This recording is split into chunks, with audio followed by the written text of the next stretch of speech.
আজকে সারা বিশ্বে পালিত হচ্ছে মা দিবস।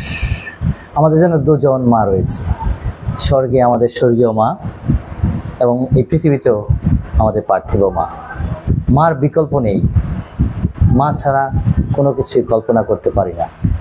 হ্যাঁ, কারি রান্না করতে গেলে যদি আমি কারি না খেয়ে ডাল খেলাম অসুবিধা নেই, আমি পানি না খেয়ে অন্য কিছু খেলাম সেটাও করা যায়, মাংস না খেয়ে ডিম খেলাম, ভাত না খেয়ে রুটি খেলাম, বিকল্প আছে। গাড়ি দিয়ে না চলে আমি রিক্সা দিয়ে চলতে পারলাম, কিন্তু মা ছাড়া চলে না। মা থাকতেই হবে। মাকে যে ভালোবাসে না সে ভালোবাসা বলতে কিছুই জানে না। তাই মা হলো ভালোবাসা।